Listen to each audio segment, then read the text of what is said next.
काय जी मातृभाषा असते, मातृभाषेमध्ये शिकणारी मुलं जी आहेत, जी. त्यांना ते ज्ञान लवकर अवगत होत, जी. लवकर विकसित होत. आजकाल आले की ते इंग्लिश मिडियम मुलांना घालतात, इंग्लिश मिडियम, पण इंग्लिश मिडियम की कॉन्व्हेंटचं इंग्लिश मिडियम वेगळं आणि मीडियम इंग्लिश मिडियम वेगळं. जी. आणि इंग्रजी भाषा समजायला सोपी, त्यात अनुभव आल्यानंतर समजतं, पण तोपर्यंत वय निघून गेलं असतं, उमर निघून गेली असतं. बरोबर.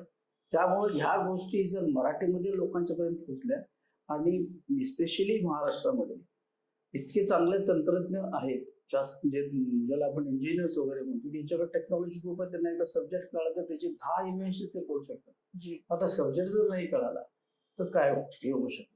बरोबर.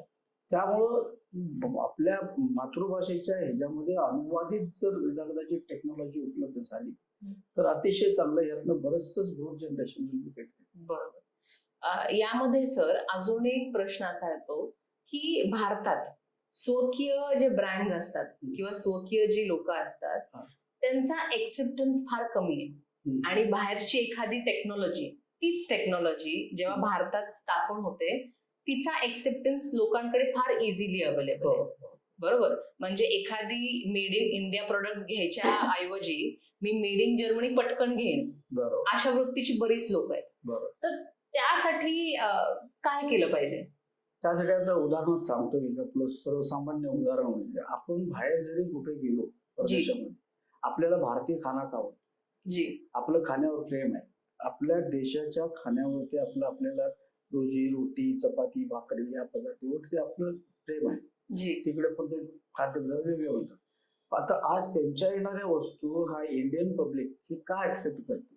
एक तर त्यांचं प्रेझेंटेशन चांगलं असतं, एक तर त्यांचा ते परफॉर्मन्स दाखवताना हायलाइटेड परफॉर्मन्स असतो, त्यामुळे लोक तिकडे अट्रॅक्ट होतात. आज जापनीज त्यांच्या सगळ्या वस्तू वापरतात, त्यांच्या सगळ्या प्रॉडक्टवरती त्यांचा विश्वास आहे. आज आपल्या इंडियन पब्लिकचा आपल्या इंडियन प्रॉडक्टवरती तेवढा विलिंगनेस नाही.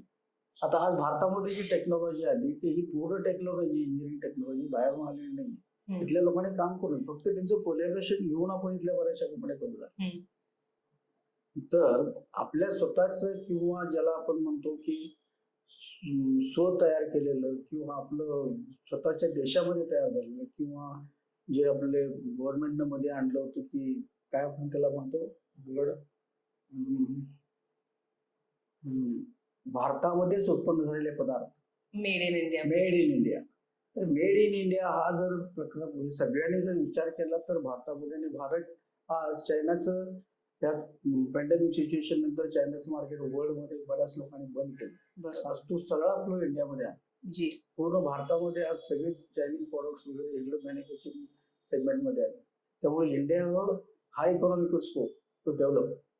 त्यामध्ये अल्युमिनियमचा मेजर रोल म्हणजे की ह्या सर्व व्हेकल्समध्ये, सर्व इलेक्ट्रिकल सेगमेंटमध्ये, ऍग्रिकल्चर सेगमेंटमध्ये, एरोस्पेसमध्ये सगळीकडे अल्युमिनियम हा धातू प्रामुख्याने वापरला. जी सर, आता आपण जे सेगमेंट म्हणालो हे जास्त वास्ट आहेत. एका सामान्य गृहिणीच्या आयुष्यात किंवा जी लेकरं शाळेत जात आहेत किंवा सामान्य माणसाच्या आयुष्यात मेटलर्जी किंवा अल्युमिनियम धातूचं काय महत्व आहे? त्यांनी का समजून घ्यावा तो धातू? त्यांनी ते धातू समजून घ्यावा. बरेचसे युटेन्सिल्स जे असतात गृहिणी वापरण्याने हे अल्युमिनियमचे असतात. जी. आता अल्युमिनियमच्या युटेन्सिल्स मध्ये शिजवून आलं धान्य. पूर्वीच्या काळामध्ये हे मातीपासून याच्यातनं शिजवायचे वगैरे. त्यावेळी त्याला लागणारं इंधन, वायू अग्नी इंधन हा एक फायर टाइम असतो. त्याला लागणारं इंधन जळण, लाकूड वगैरे लागायचं. पण आजच्या ह्याच्यामध्ये गॅस, स्टोव्ह याच्यावरती ते जर मातीचं जर आपण हे वापरलं युटेन्सिल ते पडून जाईल. म्हणून त्यासाठी आपल्याला हे अल्युमिनियमचंच युटेन्सिल वापरलं. पावडर कोटेड असेल, निर्लेप, सगळे अल्युमिनियम मधलेच प्रॉडक्ट्स. तर त्यावरती सगळीकडे युनिफॉर्म हीट मिळते. मातीशियाला ते ही पूर्ण बॉईल झाल्याशिवाय, उकळल्याशिवाय हे व्हायचं नाही, त्याला स्लोली हीट लागायची. त्याला तशी युनिफॉर्म हीट, युनिफॉर्मलीच कोणताही प्रॉडक्ट त्यावरती गरम होतो. हा त्यांचा झाला. आता अल्युमिनियमचे बाकीचे म्हणजे आपल्या टू व्हीलर असो, सायकल असो, bicycle, handle, steering follow support, alloy wheel, display, ज्या ठिकाणी शीट कव्हरच्या मागच्या बाजूला सुद्धा अल्युमिनियमचा. अल्युमिनियमचा एक महत्वाचा आणखीन एक असा आहे की ऑडी वगैरे ज्या पूर्वीच्या गाड्या आहेत, आज बॉडीचं पूर्णपणे स्ट्रक्चर पार्ट टेस्लाचे ते पूर्ण अल्युमिनियम. ती लोक ह्युमन बिईंगचं लाईफ हे खूप महत्वाचं मानतात. जी अल्युमिनियम जर यदा कदाचित ऍक्सिडेंट वगैरे झाला कारचे सिगमेंट पार्ट मध्ये, तर अल्युमिनियम गॉट फाईल अल्युमिनियमची फाईल तयार होते. ते जर शीट मेटल किंवा पत्रा वगैरे असेल तर तो डायरेक्ट बॉडीला इम्पॅक्ट होऊ शकतो. जी त्यामुळं अल्युमिनियमचा फायदा तो मेन आहे. आज ह्या सगळ्या क्षेत्रामध्ये आज बऱ्याच ठिकाणी तुमचं कुकर, जी प्रत्येक गृहिणी आज कुकर वापरतात. जी कुकर ही प्रत्येक गृहिणी 1 लिटरचा असेल, 3 लिटरचा, 5 लिटरचा, 10 लिटरचा. कुकर शिवाय आज मला नाही वाटत माझ्याकडे राईस असेल. जी त्याच पूर्वीच्या काळात ते भांड्यावरती शिजवून वगैरे. बरोबर कुकरच्या 3 शिटा नंतर त्याला एक किलिंग टाइम किंवा कुलिंग टाइम म्हणतात.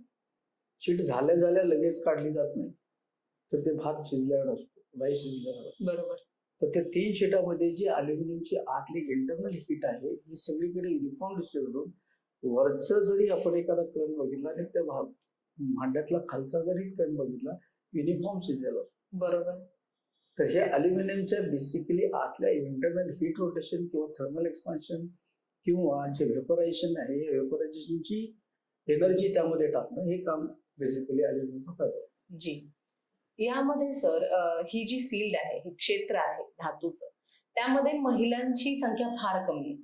म्हणजे अगदीच आपण रेशो ठरवला तर 10 आणि 1 बरोबर. असा रेशो आहे. महिला न येण्याचं कारण आणि त्या जास्तीत जास्त या क्षेत्राकडे कशा येतील? बरं.